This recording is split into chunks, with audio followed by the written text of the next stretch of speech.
is to welcome you to this handover ceremony, and so I say welcome. Welcome to the ceremony where PAHO will once again be blessing our country with these significant items as we traverse boldly through this COVID-19 pandemic. I say boldly because it's organizations like PAHO who continue to support us, therefore successfully implementing the plans of the Ministry of Health. In the recent past, we have been greatly assisted by PAHO, and I would like to use this opportunity to express my personal thanks for the help that PAHO is giving to Dominica. I am very fortunate to be part of the hard-working team of the Ministry of Health, Wellness and New Health Investment, and therefore feel honored to welcome everyone present here, especially our Prime Minister and our very own Dr. Carissa Etienne, Director of PAHO, to what I consider to be a momentous occasion. I can say without doubt that it's moments like these that power the staff in spite of the challenges that we are facing during this pandemic. The items which we will receive are very significant and vital and will continue to make the performance of the duties much easier. These have been challenging times, but the staff has been dedicated and resilient, and much of this, I can attest, can be tied to the fact that the resources needed for the performance of the duties are being provided to them. And so, as ministry and country, we are grateful to PAHO. As we sit and enjoy this wonderful moment, I once again bid you a hearty welcome and to this handing ceremony, and thanks for sharing with us. Thank you. I wish to just thank the Minister of Health for those kind words of welcome and the opening remarks, and also thanking us for the donation to traverse the response to the COVID-19 pandemic. Now I introduce our next speaker. Dr. Carissa Etienne serves, as I said, the Director of the Pan-American Health Organization and the Regional Director for the Americas of the World Health Organization. Dr. Etienne is an advocate for universal health coverage and a believer in the tenets of primary health care. So without much further ado, I call on our director, Dr. Carissa Etienne, to deliver some remarks. Dr. Etienne.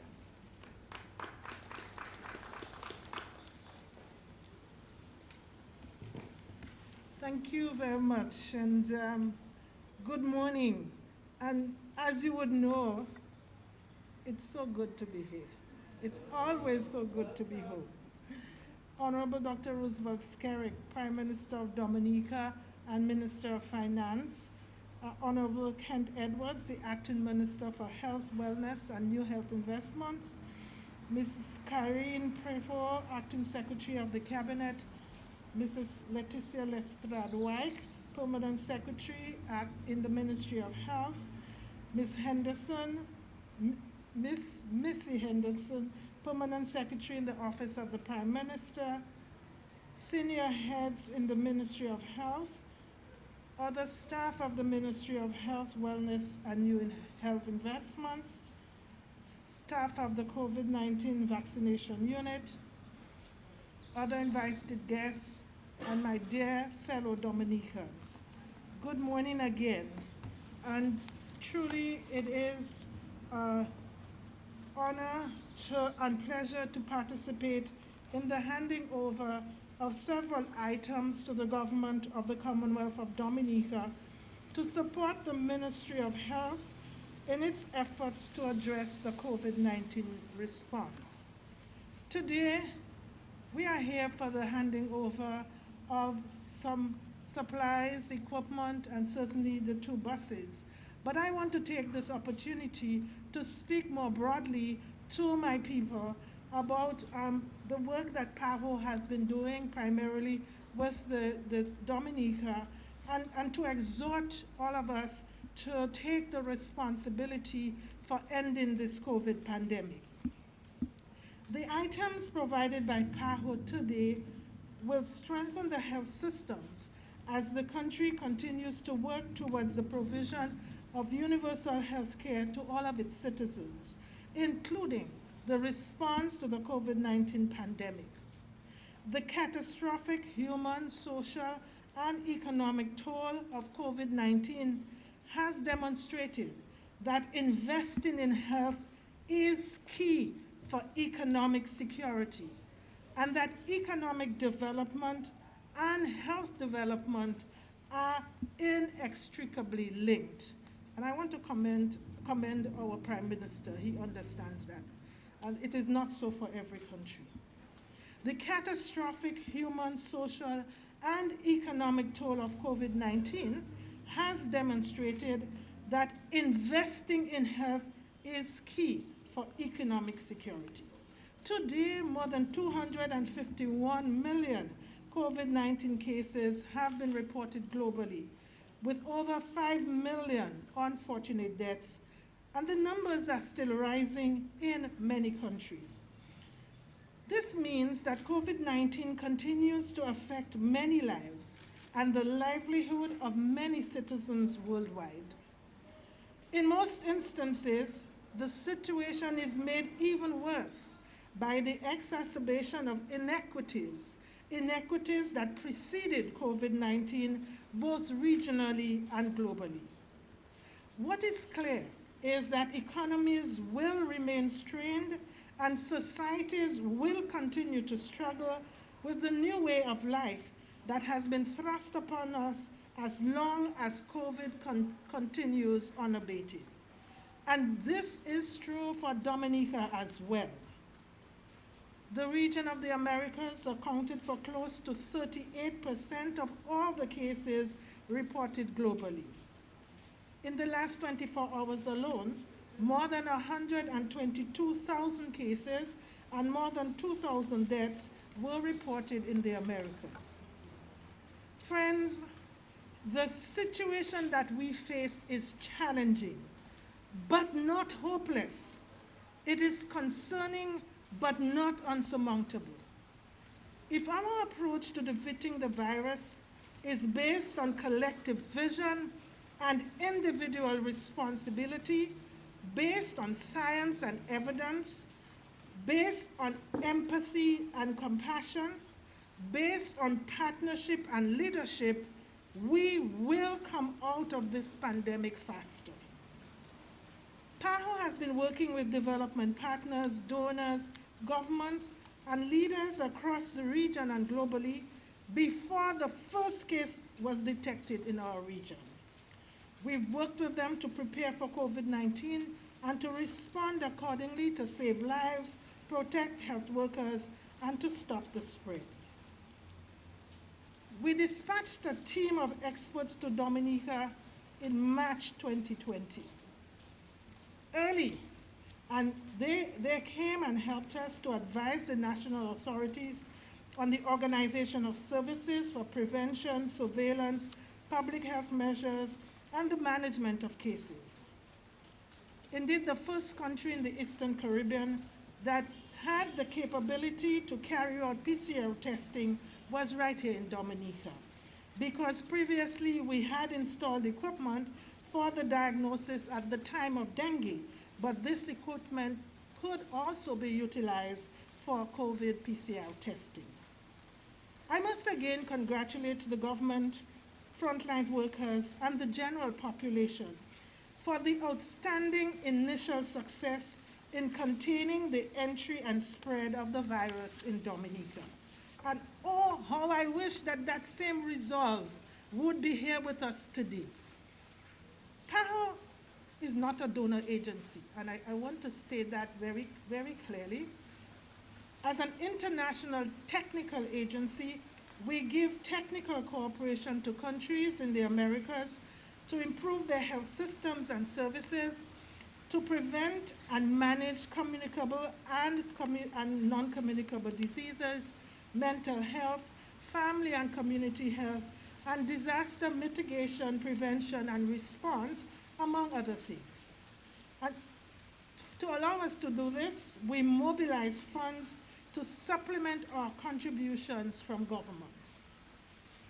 In preparation for and during the pandemic, we provided scientific guidelines, capacity building, which included the training of personnel, supported laboratory testing, surveillance, contact, border health, management of ill persons, and strengthening the health systems and services as we continue to work along the last 22 months.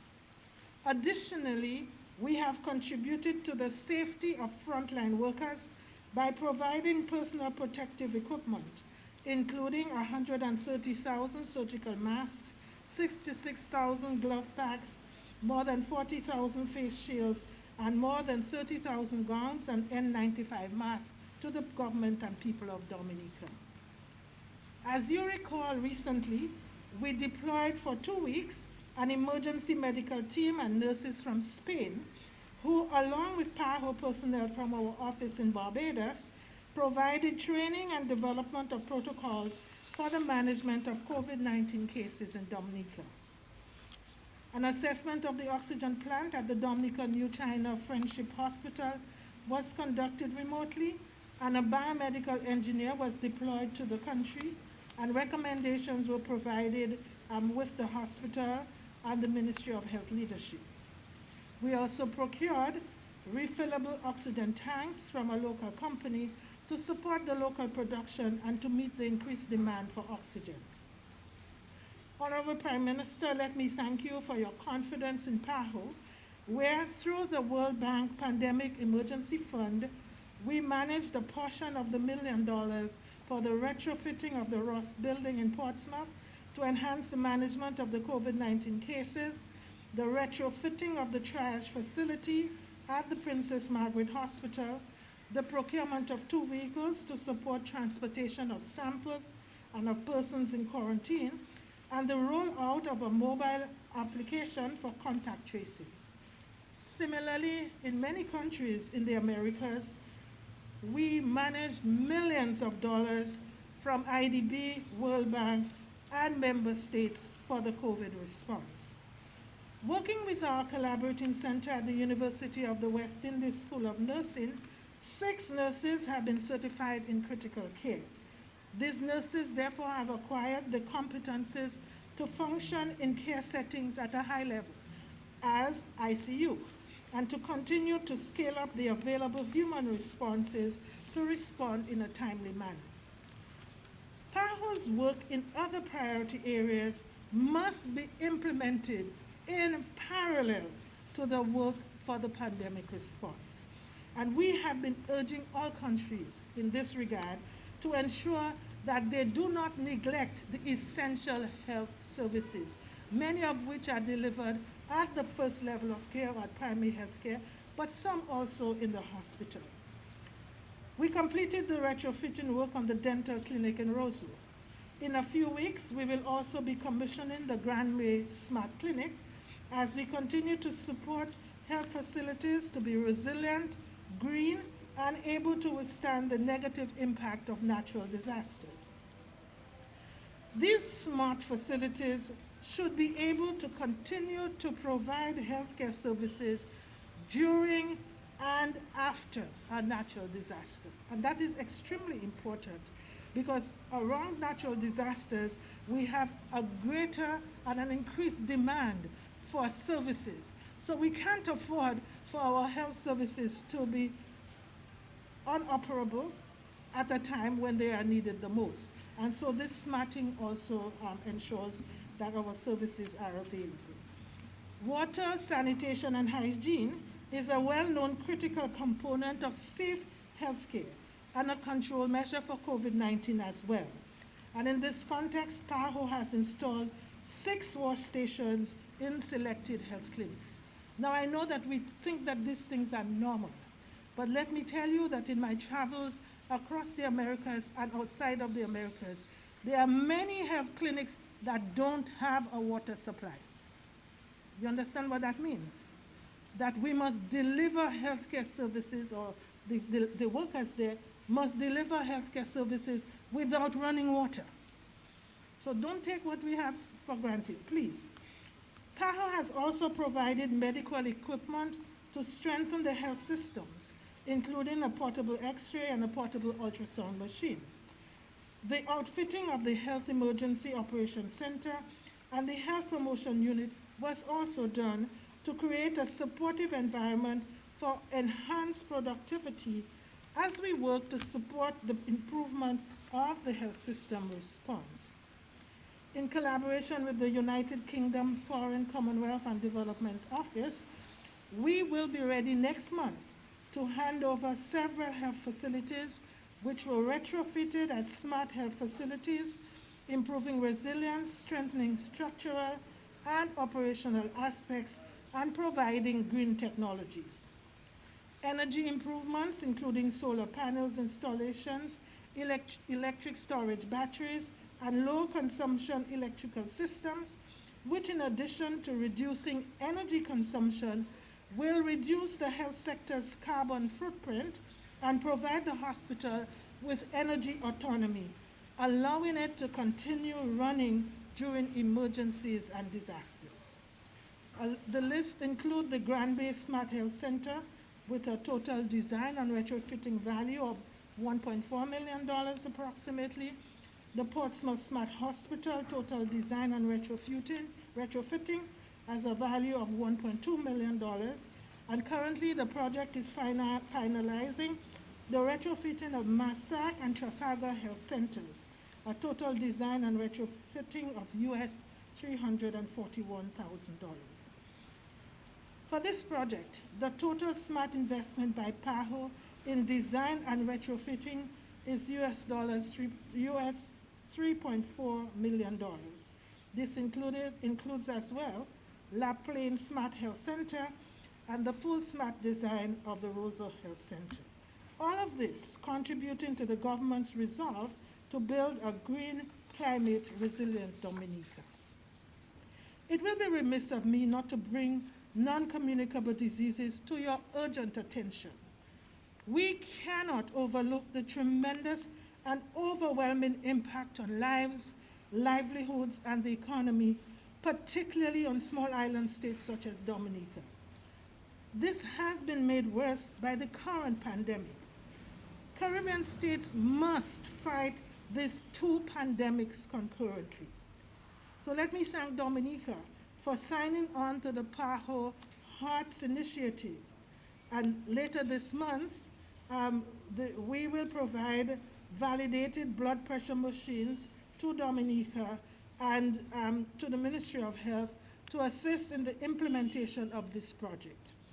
This initiative has had great success in many of the Latin American countries and in the pilot projects that were conducted there. And certainly, I do hope that through this project, we can advance in ensuring that non-communicable diseases are prevented, controlled, and their complications, what is the word I'm looking for? And their complications delayed or altogether eliminated. We will also continue to work with Dominica on the drafting of tobacco legislations, because that is an important contributor to non-communicable diseases. And I do hope, Honorable Prime Minister, that we will be able to pass those legislations and have them enacted during the new year. Our support for data management and strengthening surveillance continues. We have provided and continue to provide several support, equipment, and tools to guide data analysis, which will support policy and program planning. We've also employed a number of persons to help in outreach and contact tracing. Next year, Dominica will join many countries in rolling out the electronic immunization registry in the coming months. What cannot be counted cannot be managed. And so for policy making, for good program management, we need accurate and timely data. And this is an area that we will have to boost if we are going to be able to determine what exists, how it exists, who is affected, and how best are we going to control this. So this is my plea to you. My dear fellow citizens, let me take this opportunity to stress that the only way out of this pandemic is to work assiduously to increase the vaccination coverage and to practice the public health measures. If not, we will continue to see ongoing transmission and spikes of cases and deaths. So please, it is our responsibility, each one of us. It's not what the government doing now. So it's not just that, it's what can I do? What can I do to protect myself, to protect my family, to protect our community, and so allow our country to grow economically and our older citizens, the elderly, to continue to live a healthy life. I therefore want to encourage the public, including our youth, to become vaccinated for that very reason. Please, whatever is preventing you from seeking vaccination, let me encourage you to seek technical guidance from reliable sources, not Facebook University or the University of Instagram. You are able to find that technical guidance from PAHO, WHO, CDC documents, and please use those as your source of information. I just want us to remember that no one is safe until all of us is safe. So I urge you, each one of you, to become vaccinated. Honorable Prime Minister, in closing, PAHO is working in every single country and territory of the Americas to fight the pandemic. And solidarity is central to that fight. Countries are stronger in their response if they can learn from one another, pool resources and expertise, and draw on the latest data. And my sincere thanks to the government of Dominica for its display of solidarity very early when it received COVID vaccines. So thank you for this, and let us continue to work with each other. We also need to invest in the whole of society governance with meaningful engagement of communities and civil societies, the private sector, and online ministries. Dominica, my birthplace, may face unique challenges, but we are also uniquely positioned to overcome them. Let us appreciate that, please. We understand the power of working collectively, the value of ensuring that all members of the country have access to the health care to stay safe. Health is wealth. Let us all work together to stay safe and healthy. So today I hand over the following items.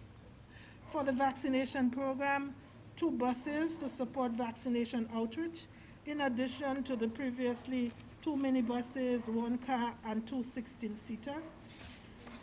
We also handing over 7 portable computers for immunization, surveillance, and the registry to facilitate data entry, ice packs and vaccine carriers for extension of the vaccination program. So I was a primary healthcare worker, so I know that our nurses need those to transport the vaccines to the homes and to areas away from the health center, essential.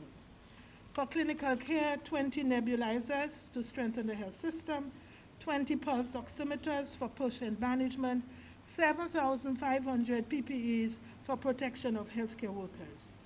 For laboratory, a gene expert machine, which is key not only for COVID, but it is a machine that also can diagnose for a whole range of other diseases. Another 30,000 PCR kits in addition to the 60,000. Additional items that will arrive shortly, we will see 10 non-invasive high-flow ventilators that will strengthen the health system response, 10 infusion pumps, 20 oxygen tanks for patient management, and 20,000 more nasopharyngeal swabs for testing. I need to emphasize that although we say these are donations from PAHO, let us understand that these are done in conjunction with the government of every country. PAHO does not work alone. PAHO works with national governments and the ministries of health to ensure that our work is what is required and that we are working jointly with governments. I also want to take this opportunity to recognize and to salute all of the healthcare workers, those at the first level of care, those in hospitals, those in the COVID facilities, for the tremendous work that they are doing, and also the frontline workers.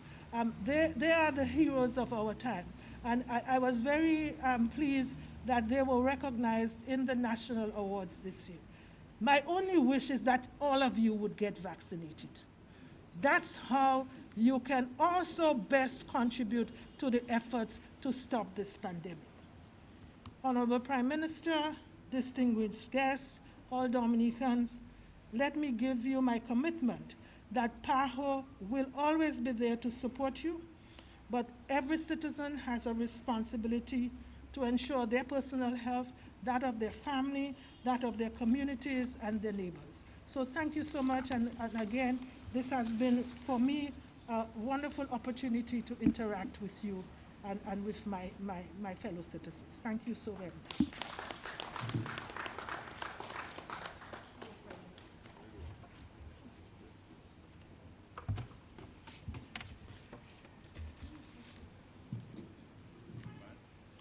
I wish to thank Dr. Carissa Etienne for sharing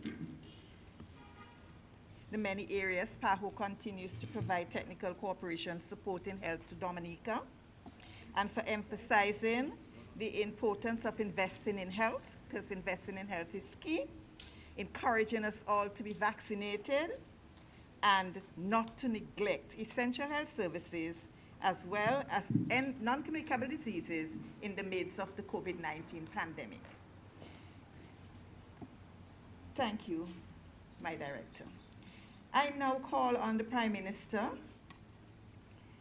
the Honorable Roosevelt Skerrit, to give us a few words, to present to us a few words, and to say to him that PAHO is committed to continuing providing technical cooperation support to Dominica.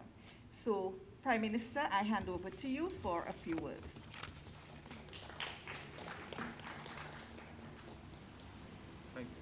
Thank you very much. Let me recognize the presence of our citizen and the director of the Pan American Health Organization, Dr. Carissa Etienne, Honorable Kent Edwards, our Acting Minister for Health, Ms. Anik Wilson, PAHO Country Program Specialist. Sometimes, well, I always see her as a Dominican. She's been such a wonderful help in the country, and so we really appreciate her presence here in Dominica. Ms. Karim Prevost, the Acting Secretary to the Cabinet, Ms. Letitia Lestrade White, Permanent Secretary in the Ministry of Health.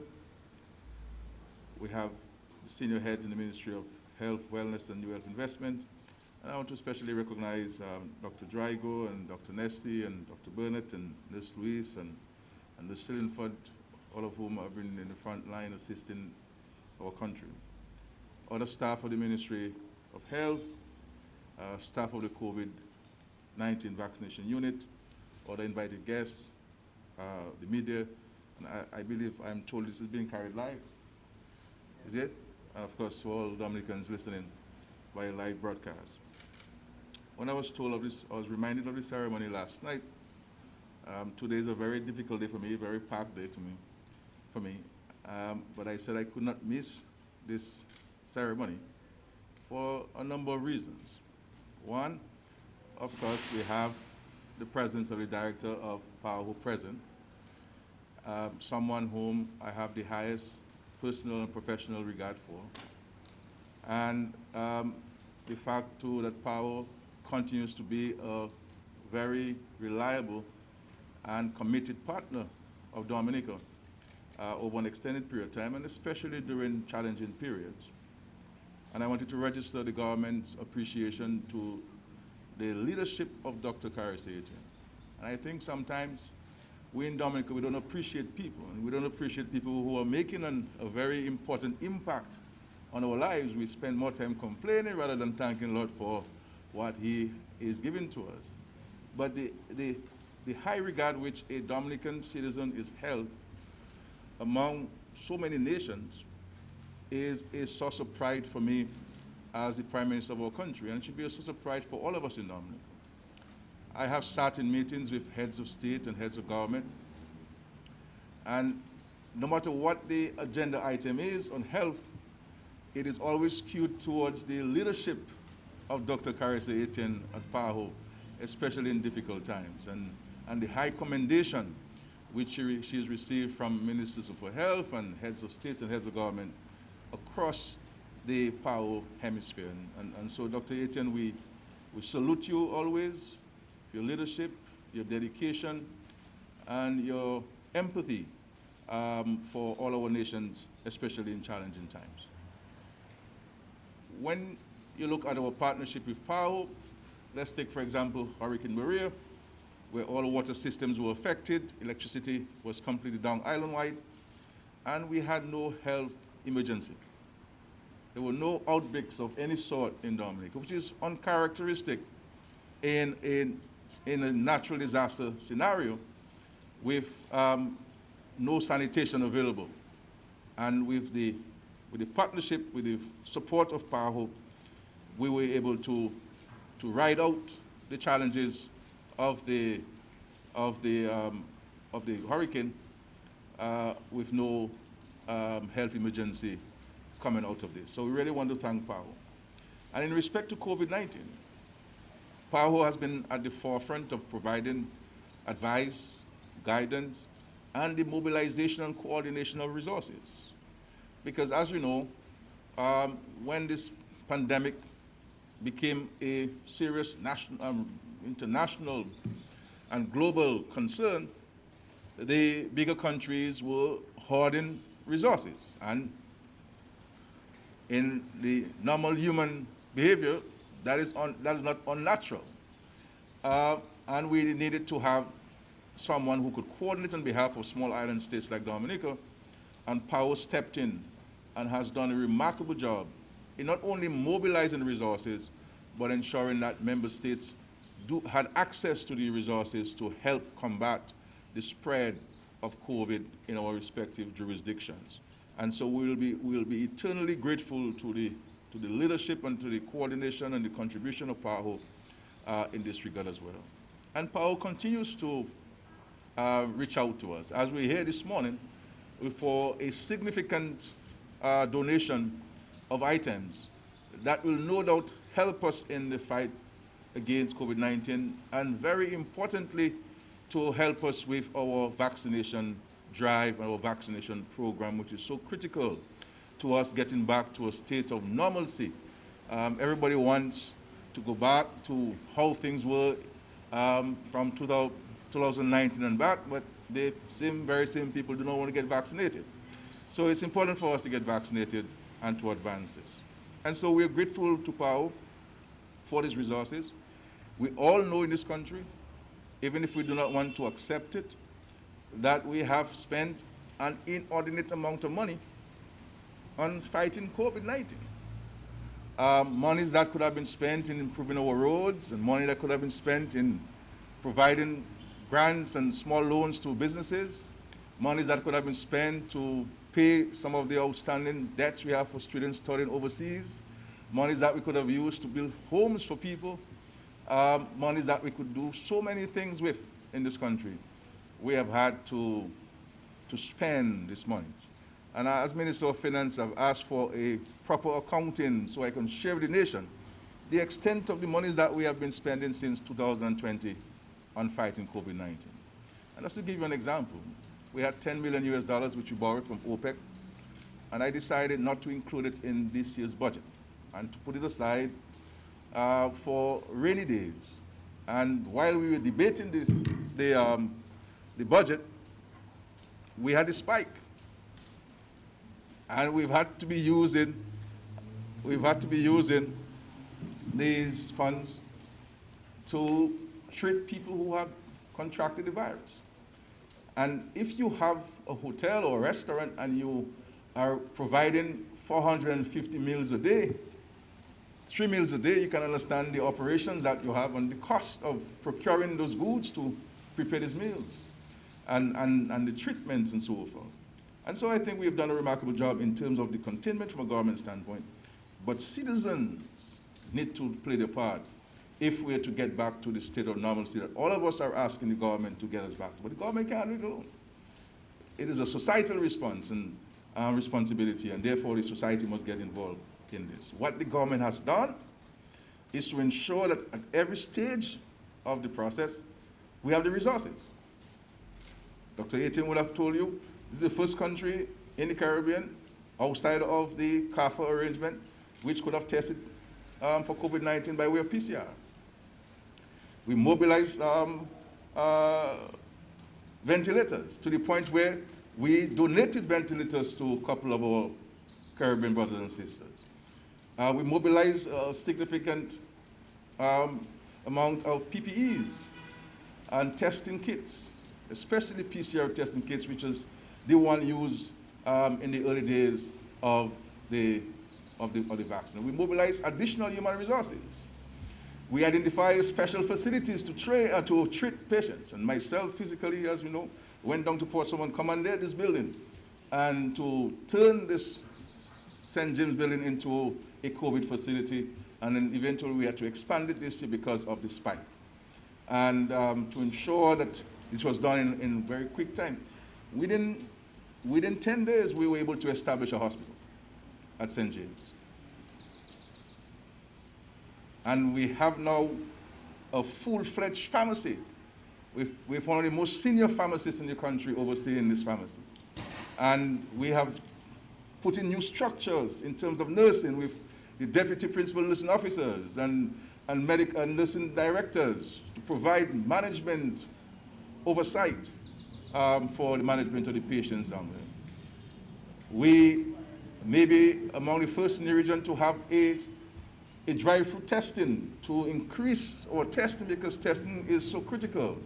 And prior to this drive-through testing, we had about 12 to 14 testing sites across the country daily. Daily. And you see, I have no notes talking about these things because, you know, I've been personally and physically involved in commandeering the government's response to this. So we have been mobilizing this. And very early on, because of the experiences of the People's Republic of China, we convened several video conferences with experts from China who shared with us, shared with the health professionals here on their own experiences in management and containment of the disease. And vaccines, we were the first to have vaccines. And we became a net exporter of vaccines in Dominica. Went on the telephone and spoke to President Maduro of Venezuela, who I asked to go to Beijing, China to pick up vaccines for us. And he mobilized a 777 to fly from Caracas to Beijing to pick up the vaccines from the government and people of China for Dominica. And transport it to Caracas and use a smaller plane the following day to get it there.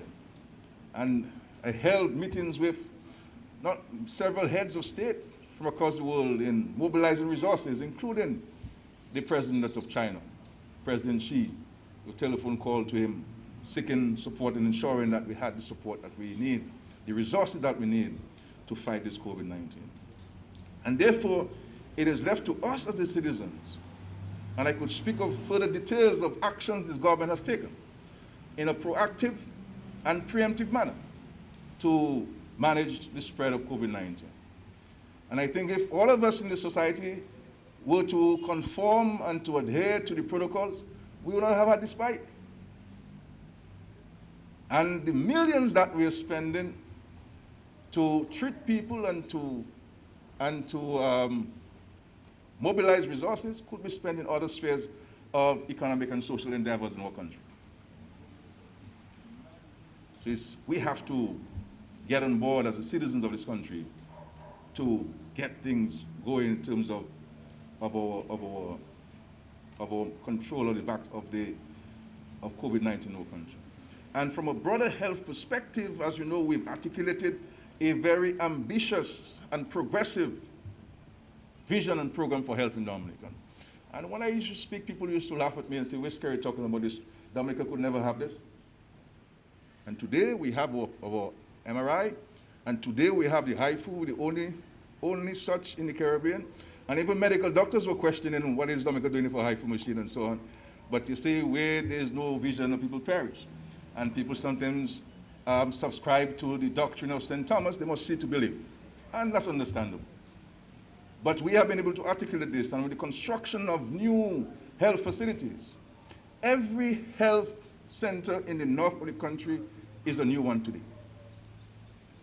From Marigot back to Collihope, new health centers. And a new hospital in Marigot. And next year we're going to improve and expand the Portsmouth Hospital to bring it up to scratch in terms of the facilities and the amenities and the layout of the floor space in Portsmouth. And of course, the hospital in the Dominica Channel Friendship Hospital, we all can attest to the dramatic change it has made for us here in our society. And we are finalizing plans for the construction of the new Roseville Health Center, a new health center in St. Joseph, and also a new health center in Savonpai in the Cottage constituency. And those will start by the first half of 2022. But on the other issue of CNCDs, you know, for my entire period as Prime Minister of this country, I have been advocating about CNCDs in our country. And I would like the Ministry of Health, beyond the Minister, to help me in that fight against CNCDs and the spread of CNCDs. There must be a clear, coherent message and a plan of activities. We have to revisit as a nation the primary health care program in our country.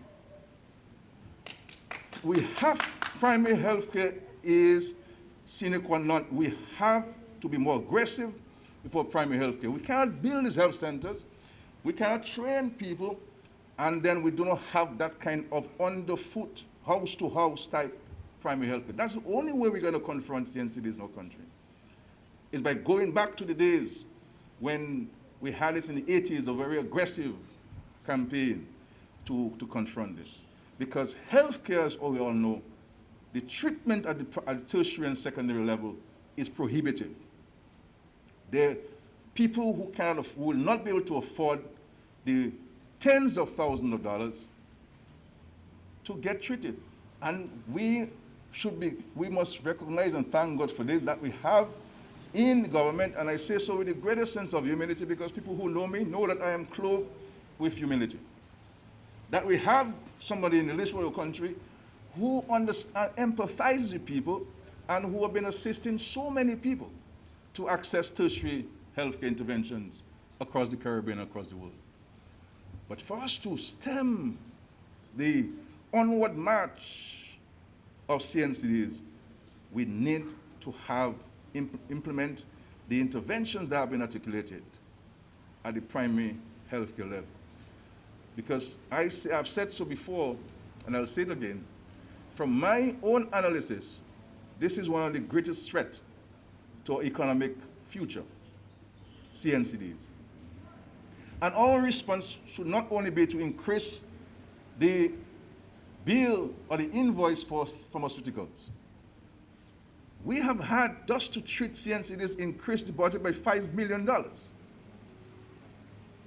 These monies, in my view, should be spent on preventive measures rather than treatment measures. And so we have to revisit. And not that we need, everybody believes that they need more money. Everybody believes that they need more staff. We have to look at how we better make, what are our priorities, and how best to use the resources that the Lord has given to us to effect the kind of improvements that we want. And here it is that in this country, we have a minister, a prime minister, minister of finance, who is encouraging that kind of intervention. And so we have what I believe it takes to address the CNCDs. And I cannot stress this more. And if you realize, even in this year's independence message, I highlighted the urgency and the emergency with regards to CNCDs in our country. When you just look at a practical example, you have a 40-year-old. He's married. He has 4 children between the ages of 2 and 7. He has an acute case of diabetes, eyesight affected, blood circulation problems, which now has to cause his both limbs to be amputated. You don't have to be a smart person to understand what's going to happen to that family, especially if he is the breadwinner on in construction.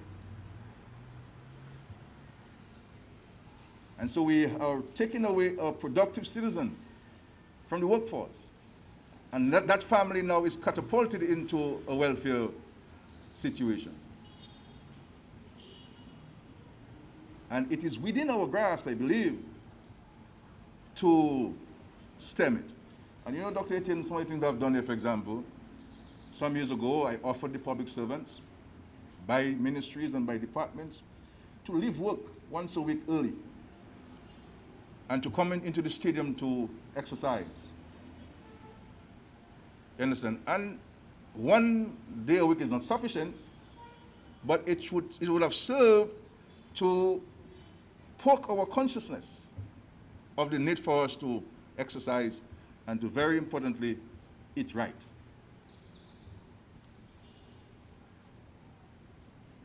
.99% of what I consume at home, I grow it. I am self-sufficient. So I can kill a chicken in my coop and have lunch. I'll have eggs for breakfast and my ground provisions from the farm and all my fruits and vegetables. And I think we have to, we have been talking about the backyard gardening and growing what we eat. And it's a challenge, you know, once you become more and more increasingly developed, the less we consume what we have. Because for people, it is easier. I keep telling you guys, you must get more modern equipment. This thing, sometimes they're for the museum. You know, so we have to watch what we eat. You know, and I know it's for some it is easier to go and buy a box of juice, but that box of juice is only sugar and water. And rather than squeezing some limes and blending some cherries, you know, so we have to push. I know the health promotion unit is trying its best, but that's not going to be enough. The fight against CNCDs and primary health care must be entrenched, and it must be entrenched, and it must go across ministries. It must find its way in the Ministry of Education and what they teach your children at school. And so take it from me that if we do not, as a nation, deal with the issues of CNCDs, we'll have a problem at the family level, we'll have a challenge at the community level, and we'll have a big problem at the national level. And so our health must be in our hands, each of us. The state has a role to play, but individuals have a role to play. And that's where we come into play. So I want to thank PAHO again and to recognize the leadership of Dr. Etienne at the helm of PAHO. You know, and having Dr.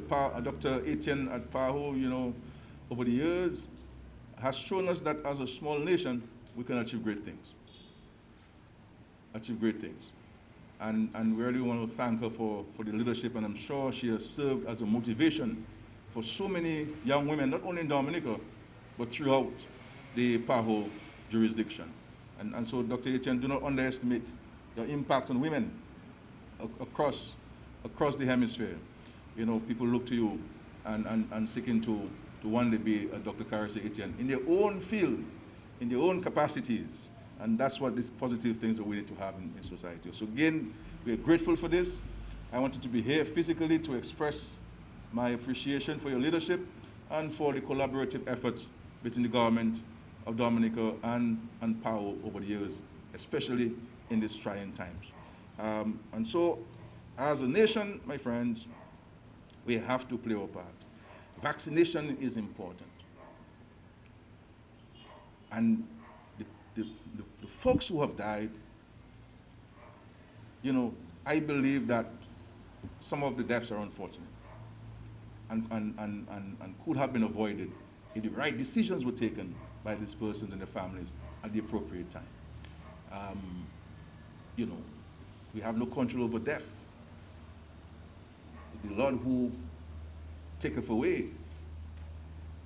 But I believe that there are some things that we need to do as society. And for those who are not vaccinated yet, delaying it, waiting to hear more and to understand more is not in your personal interest and that of your family. Especially if you are a senior citizen. Especially if you have underlying health issues. You cannot be diabetic and hypertensive with blood circulation problems and not want to go and get vaccinated. As a matter of fact, you should even want to pay for the vaccine. That's how desperately you want it.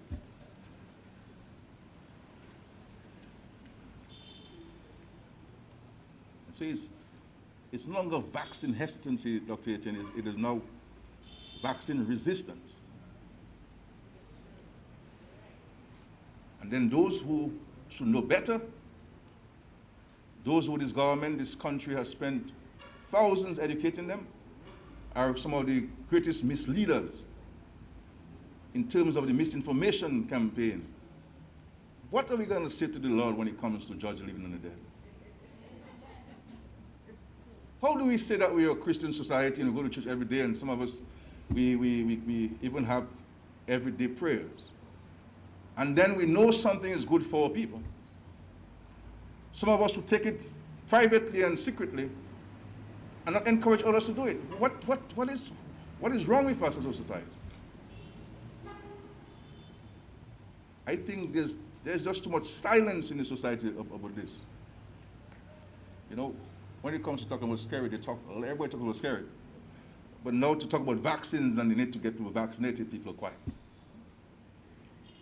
If everybody could, instead of saying scary, say vaccines, and encourage, if you want to talk about vaccines, you would have it now, maybe.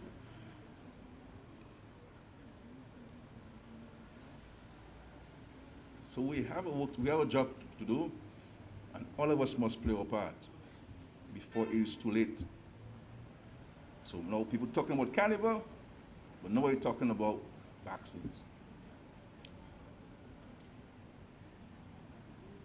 People want their businesses to reopen, but they're not vaccinated. The two must come together, and one must precede the other. And we have vaccines, and I'm hoping that with the vaccination program, that with the buses, as I've said before to the Ministry of Health, that we need to have vaccines on wheels and to go to the bus stops and the blocks and offer the vaccine to people. And those who want to take it, it's available unto you. And those who don't want to take it, we hope and pray to God that common sense and good sense will prevail and so forth. But we need the leadership of this country in terms of the civil and religious and business leadership, not only political leadership, to play the part in educating and informing the people about the need to take the vaccine. So I'm sorry for detaining you so long. You know, a speech was prepared for me, and it was a wonderful speech. But sometimes socialist leaders don't constrict themselves to speeches of Dr. Etienne all the time. So but I'm happy to be here, and I want to thank Dr. Etienne and PAHO and Ms. Wilson for all of their wonderful contributions to us. And I think PAHO has done a remarkable job in this challenging period for the hemisphere in terms of ensuring that nations, big and small, had access to the resources to help combat COVID-19, especially access to vaccines. And had it not been for the leadership and the coordination role of PAHO with regards to the COVAX facility, many nations would have had a challenge in access to vaccines. So I want to thank them for that, and to thank Dr. Etienne for leadership. And to all of you who have been at the front line of the fight against COVID-19, you know, look not on this earth for your recompense. You know, because really, monetary interventions, as welcome as they are, will not be adequate to compensate you for your genuine, intrinsic commitment to our country. And many of you volunteered to come to the fight, you know, with no talk about allowances, with no talk about money, with no talk about anything. And you jump forward and you say, I want to be part of this, and I'll be part of this.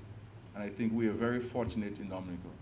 And I know all of you were involved in this, and because I've been so involved in it from day one, I know all of you who volunteered to be part of this.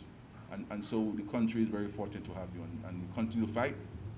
And I think the frontline workers you have done a fantastic job. And I pray and hope that common sense will prevail in the rest of the society with regards to vaccination, so that it can make your work much more easier than it currently is and has been thus far. And of course, we are speaking about a booster shot, Dr. Etienne, and we're seeking guidance on this. Once the Ministry of Health says, yes, I myself will take my booster shot, maybe later in the year or early next year, but especially for the senior citizens and those with underlying health issues. I have spoken to the Minister for Health on this, and I'm hoping that the technical people can give consideration to this suggestion. Thank you very much. May God bless our nation. Thank you.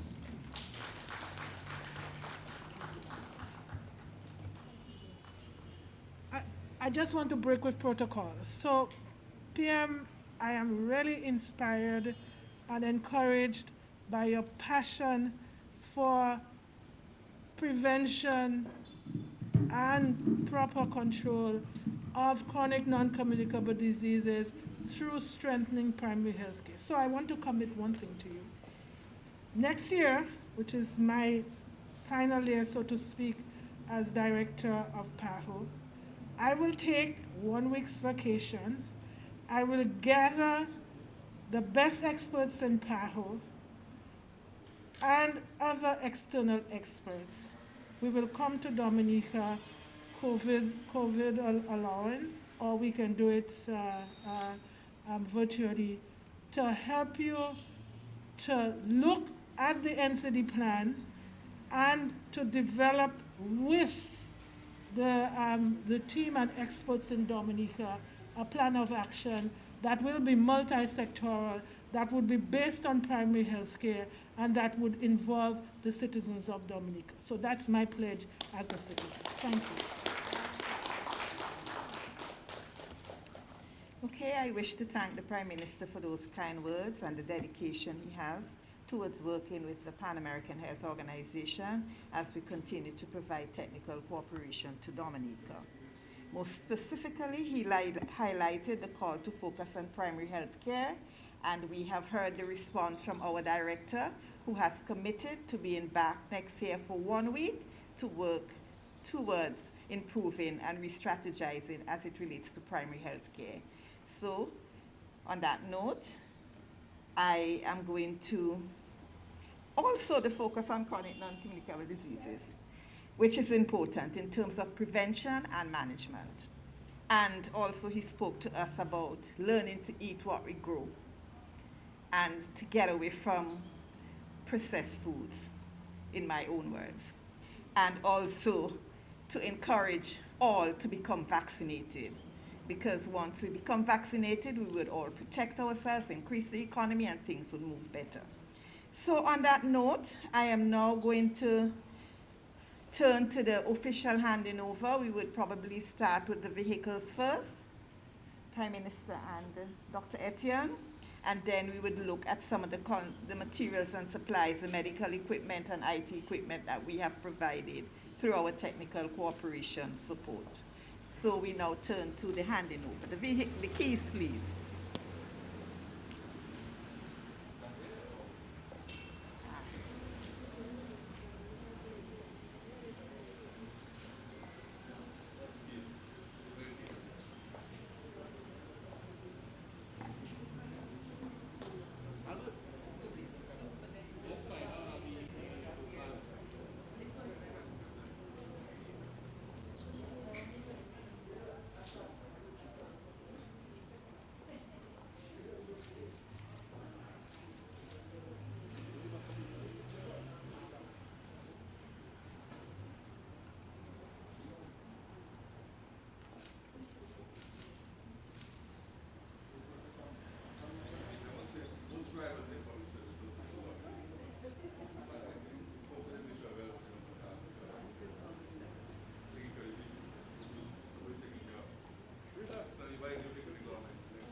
Ashton, Ashton, Ashton.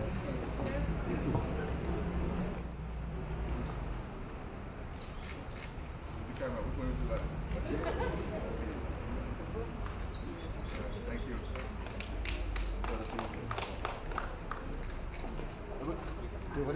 Yeah, yeah.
Okay, I am now going to call on our permanent secretary, Ms. Letitia Lestrade White, to now present the vote of thanks.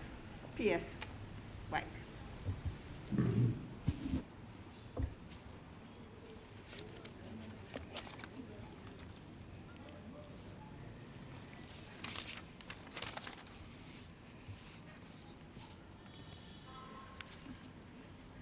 I will choose to call the Honorable Prime Minister then, he just left.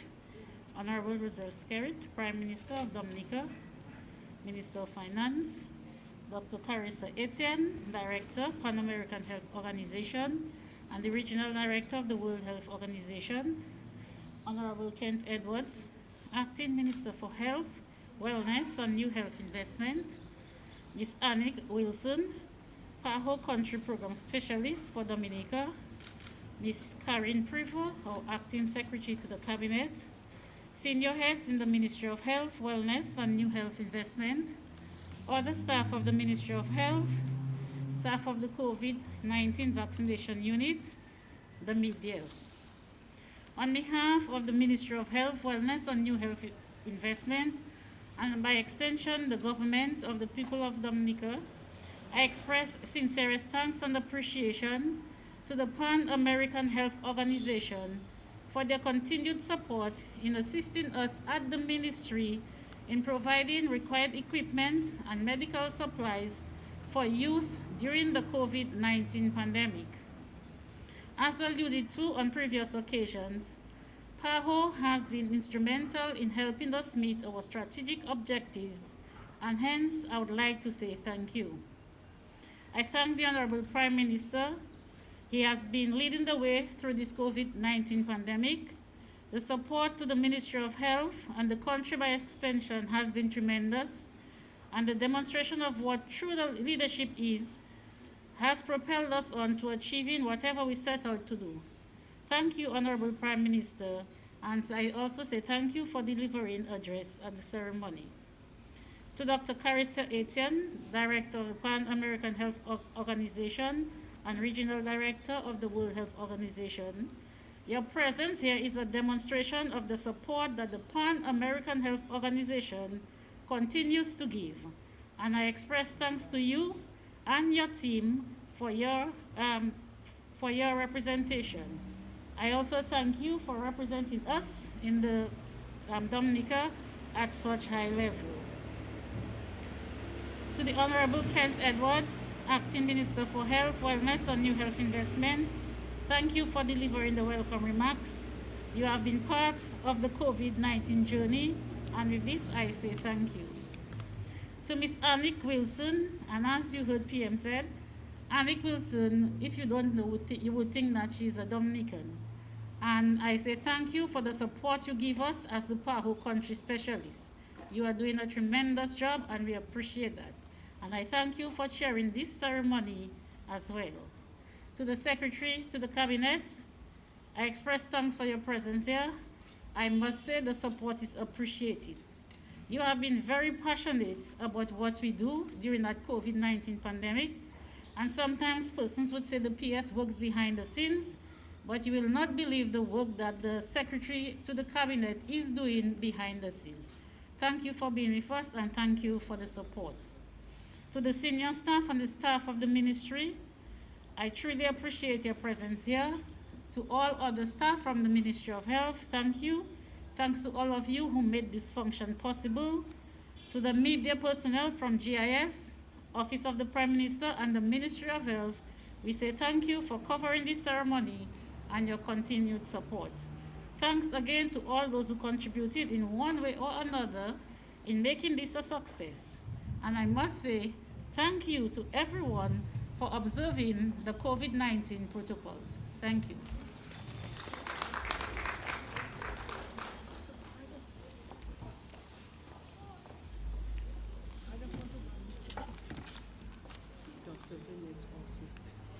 Okay, I am now going to invite you to Dr. Burnett's office just for a few light refreshments, and I want to thank you for all being here as well. Have a good day. Bye-bye. I don't know some faces, so I have to know the faces.